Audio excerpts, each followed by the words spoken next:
Good morning, students. Today in SST period, we are going to learn about chapter number 16, the freedom struggle, the Gandhian phase, from 1919 to 1947 till we received our independence. इस chapter में हम independence हमको कैसे मिली और हमने क्या क्या उसके लिए चीज़ें की उसके बारे में हम चैप्टर में पढ़ेंगे. You know about Gandhi ji ने बहुत कुछ सेक्रीफाइस किया इंडिया के स्ट्रगल के लिए, इसलिए उसको गांधीयन फेज बोला जाता है. Let's start with the chapter. Mohandas Karamchandra Gandhi was born in 1869 in Porbandar, Gujarat. He studied law in England and spent 22 years in South Africa practicing it. Gandhi ji का born 1869 में हुआ था and he had studied law in England. England में उन्होंने study किया था. Then after he had also practiced law in South Africa.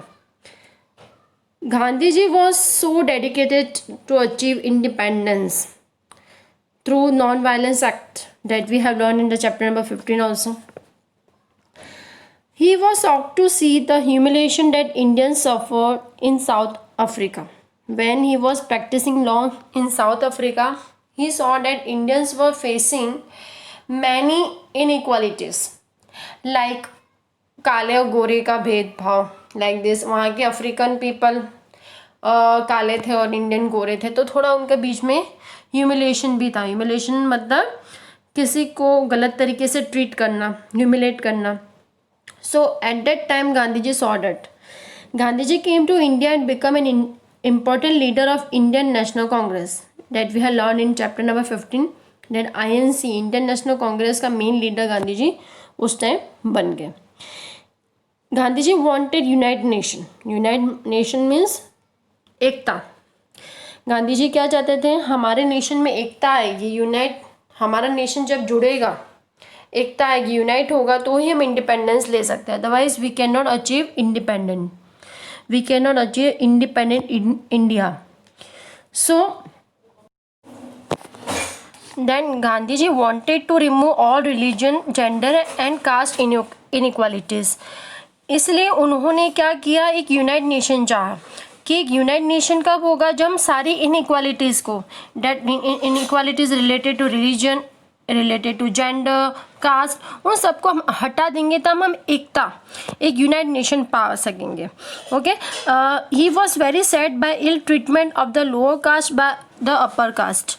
वो बहुत सैड थे किस चीज़ के लिए, कि लोअर कास्ट पीपल को बहुत बुरी तरीके से ट्रीट किया जाता था by upper caste people.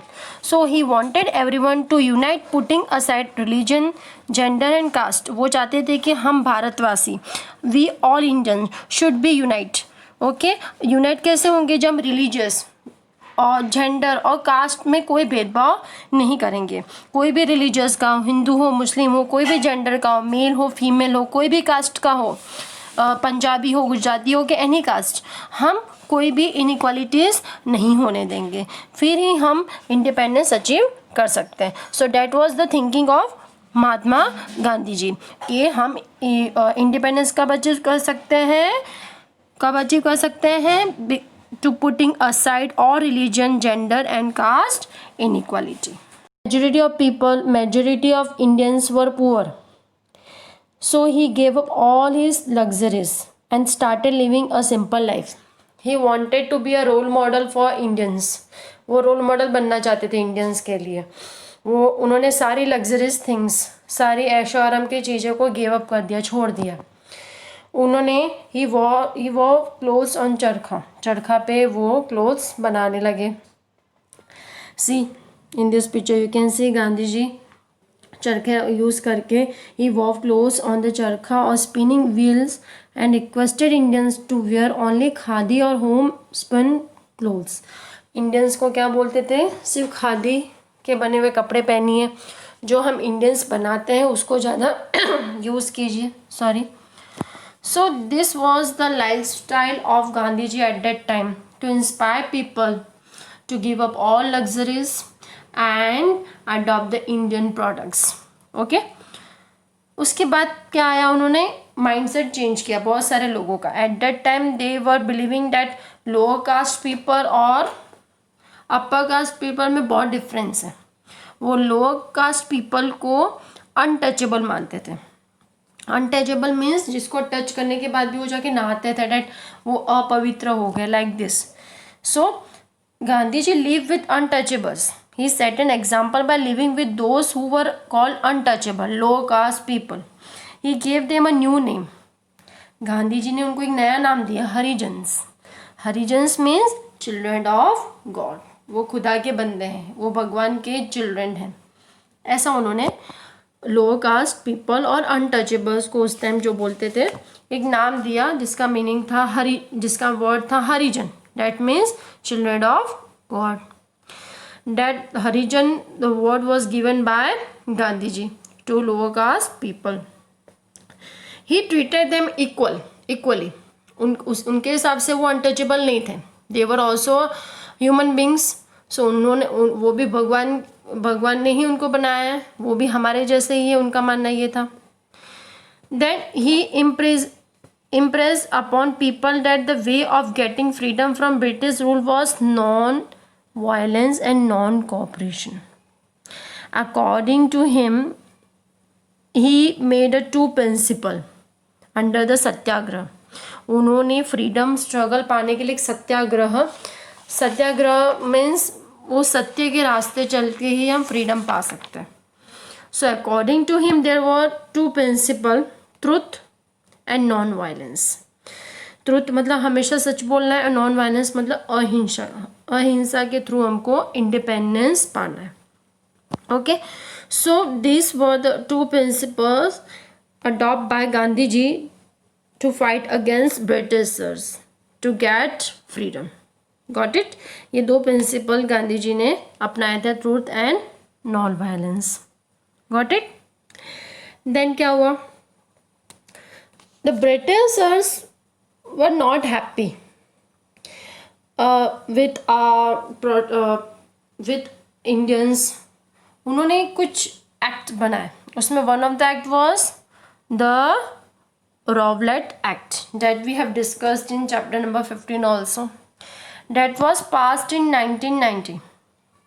It gave the British the power to send anyone to jail without a trial in a court. इस रूल के अंदर, इस एक्ट के अंदर पावर था कि ब्रिटिश लोग किसी भी इंडियन को जेल में डाल सकते हैं without a trial in court, court में सुनवाई किए बिना। Its very strict measures were taken if anyone protested against the various acts of the government. If Indians protest against the British, at that time the British officers, British inspector can take any Indians to jail. Jail में उनको डाल सकते हैं without any trial in the court. मतलब British लोगों के पास बहुत ही अच्छा पावर आ गया कि वो किसी भी इंडियन को जेल में डाल सकते हैं, कोई भी सज़ा दे सकते हैं। So that law, that act was in favour of Britishers के फेवर में थे ये पूरा एक्ट। वो कब पास हुआ था? When was the Rowlatt act passed in 1990। Okay, so इस रॉवेल एक्ट के पास होने के बाद बहुत सारे लोगों ने इसको प्रोटेस्ट किया। ठीक है, उन्होंने कहा ये एक्ट लागू नहीं होना चाहिए। So at that time many people protested against this act. Another important event that occurred during this period was Jallianwala Bagh incident. It was happened in Amritsar. Many people protested against the Rowlatt Act and went to Jallianwala Bagh in Amritsar for peaceful solution. Jallianwala Bagh massacre मतलब large number of people were killed by someone. मतलब बहुत सारे large number of people specially in a very bad manner kill by someone. तो जलियांवाला बाग में बहुत सारे लोगों को मार दिया गया था। ये पूरी स्टोरी है, we will learn about this. So बहुत सारे लोगों ने रॉवलेट एक्ट के अगेंस्ट हुए थे और उन्होंने प्रोटेस्ट किया। वो जलियांवाला बाग है, एक गार्डन है बड़ा सा अमृतसर में, वो वहाँ पे गए फॉर द पीसफुल सोल्यूशन। उनको कुछ वायलेंस नहीं करना चाहिए, पीसफुल सोल्यूशन के लिए वहाँ पे मीटिंग के लिए सब लोग गए। और many of the people were gone there to celebrate Baisakhi also, Baisakhi मनाने के लिए भी गए थे। The park had only one exit, park का सिर्फ एक एग्जिट था, बाहर निकलने का रास्ता क्या था, सिर्फ एक ही था। General Dyer the British officer block the exit of the park, जो जनरल डायर थे उस टाइम पे जो ब्रिटिश ऑफिसर थे उन्होंने क्या किया, वो एग्जिट का जो पार्ट था उसको ब्लॉक कर दिया, मतलब बंद कर दिया। The Bagh was surrounded by 3 sides of building and only one exit, तीनों साइड क्या थी पार्क के, बिल्डिंग थी, ठीक है, और वन ही एग्जिट थी, वो भी जनरल डायर के ऑर्डर से पुलिसमैन ने क्या किया, उस एग्जिट को ब्लॉक कर दिया। And the policeman started firing. General Dyer blocked that exit and top of his started firing and killed thousands of innocent people. वो एग्जिट ब्लॉक करने के बाद उन्होंने फायरिंग स्टार्ट कर दी, द ब्रिटिशर्स पुलिसमैन ने फायरिंग स्टार्ट कर दी and thousands of people were killed and injured and many more injured. फिर क्या हुआ, this incident was happened on this incident took place on 13 April 1919. In response to this cold-blooded incident of innocent people were killed by Britishers, the Indian National Congress launched the non-cooperation movement. The Indian National Congress was so sad, मतलब was not happy with the Britishers कि उन्होंने violence किया है, उन्होंने लोग बहुत thousands innocent लोगों को मारा है, ठीक है, बिना किसी वजह। तो उस टाइम पे नेशनल कांग्रेस ने नॉन कोऑपरेशन मूवमेंट स्टार्ट किया। It was held in 1920। This was the first and big movement led by Gandhi ji and was the beginning of Gandhian phase of freedom struggle. Okay, और ये movement भी non violence movement था। The non cooperation movement was a non violence movement and non violent protest and follow the methods of satyagraha. Satyagraha के method में क्या थे, 2 principles, truth and non violence. Okay, non violence movement था ये, और इस मूवमेंट में बहुत ब्रिटिश मेड गुड्स को बॉयकॉट किया गया, मतलब बहिष्कार किया गया। Like we are doing right now, China के प्रोडक्ट्स को हम बॉयकॉट कर रहे हैं, इस्तेमाल नहीं कर रहे हैं, उसी तरह इस मूवमेंट में क्या किया गया, ब्रिटिश मेड प्रोडक्ट्स को बॉयकॉट किया गया, बहिष्कार किया गया। Okay, the thousands of Indian join this movement, even students boycotted the British run schools and colleges.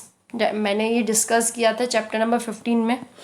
Students थे वो भी इंग्लिश मीडियम स्कूल्स नहीं जा रहे थे, ठीक है, they boycotted the British run schools and colleges and lawyers boycotted the courts, lawyers भी कोर्ट्स में नहीं जा रहे थे and many of the people boycotted British made goods. People started using Swadeshi products because Gandhi ji told them to use Swadeshi and Indian made goods instead of using British made goods. Okay, so Swadeshi goods were in the market. Okay, तो ये चीज़ Britishers को अच्छी नहीं लगी कि हमारे goods कोई नहीं ले रहा है, सब स्वदेशी गुड्स अपना रहे हैं। इतना ही नहीं बल्कि बहुत सारे जो ब्रिटिश ने ऑनर किए थे, notable among the protesters was one of the honorable gift by Britishers to Rabindranath Tagore, the knighthood जो रविंद्रनाथ टैगोर को भी दिया गया था ब्रिटिशर्स ने। नाइटहुड का मीनिंग होता है द टाइटल ऑफ और rank of a person who has been given to a special honour by the king और क्वीन। ओके, एक नाइटहुड एक वी कैन से रैंक होता है, ठीक है, वो रैंक रविंद्रनाथ टैगोर जी को दिया गया था बाय ब्रिटिशर्स के आपके नाम के आगे हमेशा सर लगेगा, SIR सर। तो ये उन्होंने नाइटहुड का एक ऑनर दिया था, वो भी ब्रिटिश लोगों को वापस कर दिया गया। और many honourable gifts given by Britishers should be return. Okay, return किए गए थे वहाँ पे। सो honors given by the British were returned, all honors are boycotted, even elections and government functions was boycotted by Indians ने सब कुछ बहिष्कार कर दिया उन चीज़ों का। Then क्या हुआ, but the movement which was suppose to be peaceful turn violent in 1922। ये जो पीसफुल मूवमेंट था, नॉन वायलेंस मूवमेंट था, वायलेंट में टर्न हो गया, अहिंसा हिंसा में टर्न हो गए। बिकॉज क्या हुआ, एक बार farmers were fired by the British. Farmers जो थे वहाँ के, चौरा चौरी एक प्लेस है उत्तर चौरी चौरा एक प्लेस है उत्तर प्रदेश में, जहाँ पे फार्मर्स के ऊपर अटैक हुआ बाय ब्रिटिशर्स। ठीक है, उनके ऊपर अटैक किया गया। तो इन रिटर्न फार्मर्स ने क्या किया, farmers burn down the police station at Chauri Chaura in Uttar Pradesh. Police station है वहाँ पे, ब्रिटिशर्स बैठे थे, उस पुलिस स्टेशन को उन्होंने पूरा तरीके से जला दिया। तो ये मूवमेंट किस में कन्वर्ट हो गया, वायलेंस में। तो by this Gandhi ji was very disappointed और Gandhi ji called off the movement. Gandhi ji ने इस मूवमेंट को ख़त्म कर दिया। कौन से मूवमेंट को, non cooperation movement. Because Gandhi ji क्या चाहते थे, हम क्या चाहते थे, नॉन वायलेंस वे से ही हम इंडिपेंडेंस लाएंगे। लेकिन ये इंसिडेंट के बाद गांधी जी डिसअपॉइंट हो गए, क्योंकि उन्होंने पूरा पुलिस स्टेशन जला दिया था बिकॉज ऑफ ब्रिटिशर्स। तो गांधी जी ने इस मूवमेंट को बंद कर दिया। That was the Chaura incident. फिर क्या हुआ, the Congress continue to protest against the governments act of suppression. Congress ने देखा कि ये वायलेंस करके ही ब्रिटिश लोग मानेंगे। नॉन कोऑपरेशन मूवमेंट तो ख़त्म हो गया था, non violent movement would not work. Non violence way से ब्रिटिश लोग मानने वाले नहीं हैं। तो इंडियन कांग्रेस ने कंटिन्यूअसली प्रोटेस्ट किया against the British government. Some Indians who were disappointed with the withdrawal of non-cooperation movement started revolutionary activities. revolutionary activities मतलब कुछ इंडियंस जो गांधी जी के नॉन वायलेंस मूवमेंट के साथ थे, तो उन्होंने रिवॉल्यूशनरी एक्टिविटीज स्टार्ट कर दी। Revolutionary activity means the fight by the people against the government. उन्होंने एक फाइट स्टार्ट कर दी कि हमको आज़ादी चाहिए, लेकिन नॉन वायलेंस मूवमेंट से। लेकिन ब्रिटिश लोग तो मानने वाले नहीं थे। तो many revolutionaries like Bhagat Singh, Chandrashekhar Azad, Jatin Das and many more were put to that by Britishers ने इन सबको मार दिया, क्योंकि वो नॉन वायलेंट मूवमेंट से ही इंडिपेंडेंस चाहते थे। ब्रिटिशर्स के ऊपर हमला किया उन्होंने, but at the end they were put to death by Britishers. So they are remembered for their bravery even today. हम उनको अभी भी उनकी ब्रेवरी के लिए याद करते हैं। लाइक हम चंद्रशेखर आज़ाद जी को याद करते हैं, भगत सिंह जी को याद करते हैं for their struggle for the freedom. So I hope student you have learned it properly. Thank you. Have a nice day.